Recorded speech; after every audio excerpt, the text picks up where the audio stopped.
good morning, good evening, good day to everyone who's joining. This is episode 15. I can't believe it. Episode 15 of MG Mini Fan series. This is a series where I put a spotlight on fun lovers who solve my crosswords, my mini crosswords, pretty much every day. We have a very vibrant community of few thousand people, and we are using this platform to bring those faces out and not just chat with them on WhatsApp. So today, really honored to have two, and I'll come in a bit that why this is also a first. So honored to have Sandhya Nankani and her daughter Amrita with us on Mini Fan Series episode 15. The first is that this is the first time I'm hosting a mom and a daughter. I have hosted a mom and a son. If you remember Parth Kulkarni, the 10-year-old prodigy from Pune. But now this is a mom and daughter combination. So thank you very much.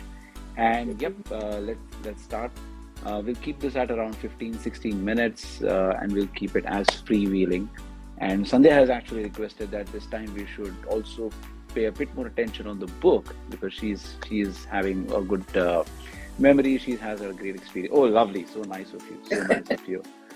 So, why don't we begin with Sandhya and Amrita, a quick introduction about yourself so that people know who we are talking to. Sure. So, I am a children's media producer and have a company called Literary Safari, and we work with clients in the ed tech and entertainment and education space to help them produce content across the board for kids media. Very interesting. And we also have a couple of apps and a podcast and a companion book called Story Seeds. That's a lot. That's a lot. A couple of apps, your podcast, and a publication. Well, the apps are on their way out probably because of all the constant updates that Apple is making. So. Yeah. But very interesting journey. This is also the first time that we are having something with your background, right? We have had chefs, we have had media professionals, we have had, but we are coming from, should I say, children's education, that sector. So very, very nice. And Amrita, what about you? My name is Amrita Kumar. I'm 14. So I'm going into my sophomore year in high school. Excellent. And I really like crosswords. I started doing them about a little over a year ago. Okay. I started with the New Yorker crossword. Yeah. And then for my 8th grade graduation, I got a game subscription to the New York Times, so I could start doing the New York Times crossword. And then Then Lovely. we discovered. Yeah. I was going to come to that. How did this discovery happen? We don't know each other. So how did this happen? Yeah. So actually, I was telling a friend about this last night.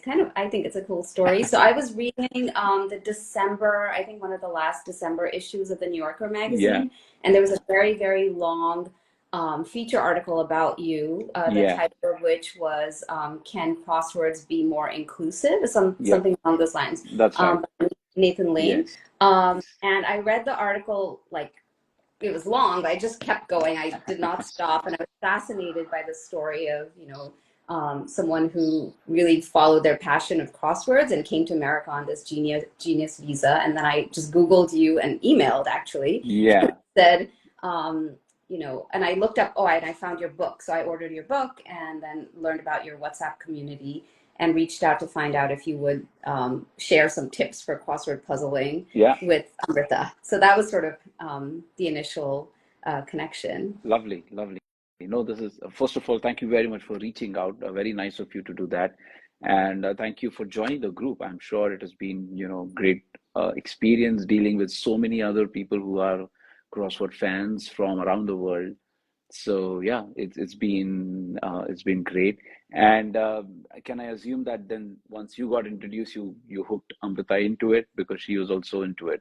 Yeah. So I joined the WhatsApp group and started, in the evenings when we were having some downtime, solving together. And I'd say, come here and, let's look at this. And we started doing them before you had this whole very more sort of robust platform, right? You would send it every day on the WhatsApp group. True. And so we started doing that. And then we also got a copy of your book, which we have here. And that was really nice also for us, kind of, I would say, and you feel free to chime in, but to have like a print edition as well, where so every week we usually get when we get the New Yorker magazine, we look in the back and see if it's and hope for a lightly challenging one, and do it together.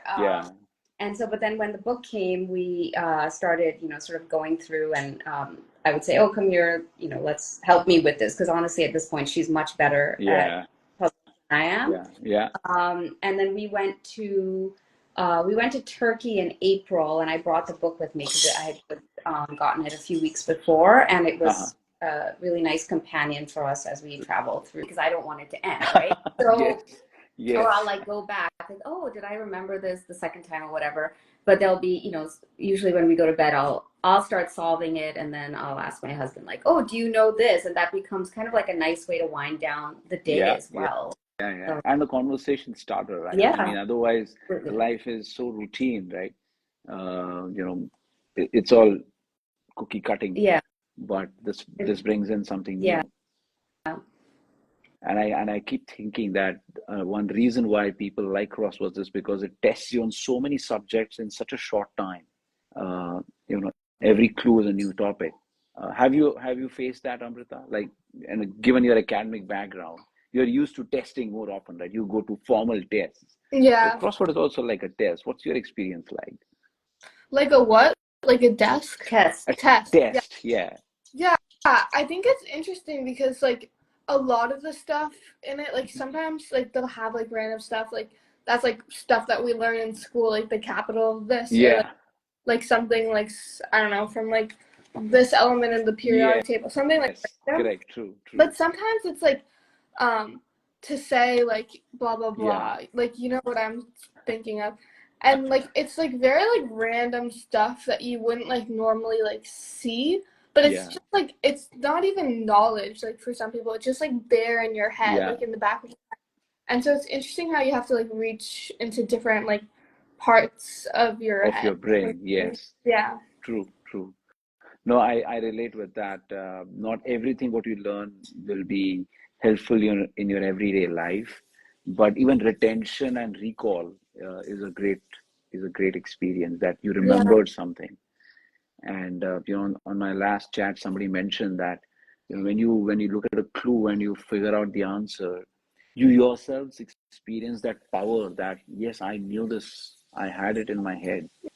That experience happens. So, it's a good feeling. Yeah, it's a good feeling. Yes. And are you a regular? Do you do like a daily one, or you're like whenever you get time from your studies or whatever? I do it pretty daily because it's kind of like my like when I'm taking a break, I'll do it or something like that. Which I guess kind of doesn't really make sense because like I'm working my brain in a different way now. Yes. So like I've been like doing all of this like math or whatever, like some like writing an essay or something, and then I'll like turn my brain the other way and do a crossword, which I like. Lovely. And do you see your other students or your other friends either are into it or could be interested? My friends aren't really like into it, but they always do it with me, and so I've kind of gotten them into it, like, cause like I'll always like be doing it like around them and stuff, and then like it'll be like a random question that like I'm like, oh, like the other day it was like something. It was like something about Italian, and I was like, oh, like, do you know this? Because like my friend's Italian. She's like, yeah. So like there's like a question about boxing, and one of my friends used to do boxing, so I like sent her. So it's like little things like that, and then they like doing it too. Like they don't really like sit down and be like, I'm gonna do the crossword, but like when I'm doing it, like they enjoy it a lot actually. So that's something that's really nice. Yeah, the other night there were 4 of them sitting at the kitchen table after dinner, and suddenly the magazine was out, and they were all, doing it together. That made me really happy to see. Absolutely. Yeah. Yes. And we definitely, as a family, we just get random texts from Amrita during the day. She's doing, the one on her phone with her New York Times subscription, and it'll be a screenshot of a clue, and she'll send it to the person she knows will know the answer very quickly, right? So last week it was blank pot for cleaning your nose, and I'm like, of course it's neti pot, right? So, yeah. No, that's so. That's also an education, right? I mean, to know where to find information, right? You know that resource, that this clue goes to this person, this clue goes to this person. Delegation. Like what yeah, delegation. Yeah, that's a polite word, but that's what, because I used to remember my teachers used to say, it is not important that you know everything, but you should know where to find it, right? Because that's what is important. So that's exactly what we're doing. I like that a lot. Yeah, because if you know where to find it, you will find it.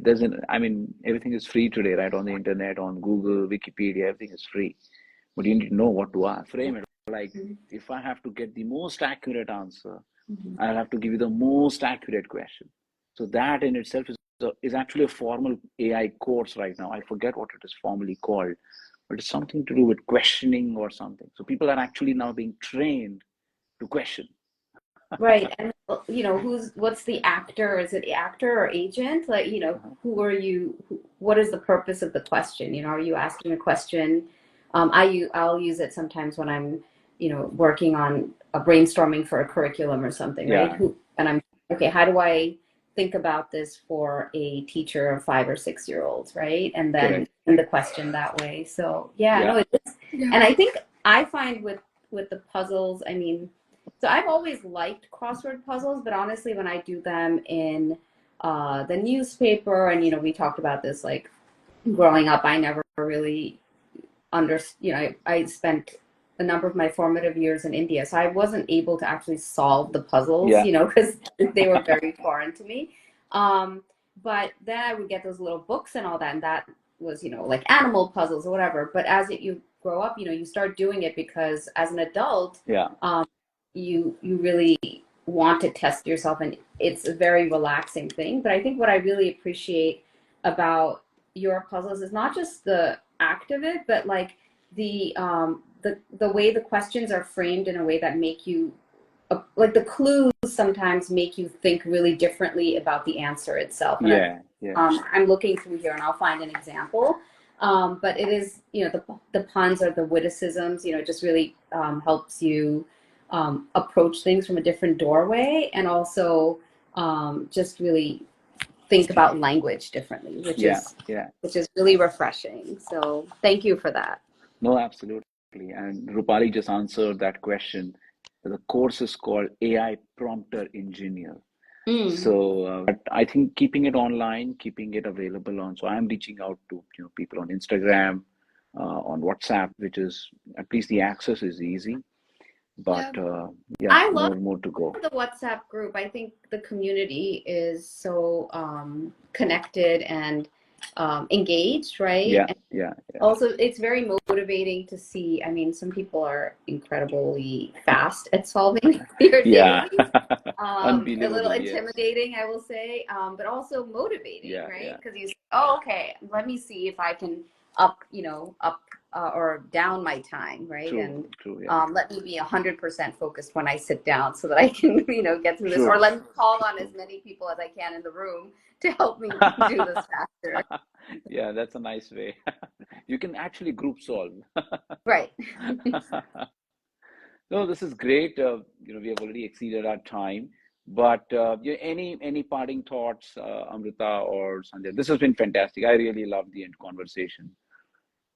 Yeah, I think this is really good. Thank you. Yeah, no, we really enjoyed this. And I was thinking about your notebook. I would love for you to share with folks the notebook that you showed us. Yes, true. We will do that at some point in time. It's been some kind of legacy for me. That's where it all started, like decades back. But thank you. Perfect. Thank you very much, Sandhya and Amrita, for sparing your valuable time on a weekend. Hope you have a great Sunday ahead of you. Thank you very much for people who have joined.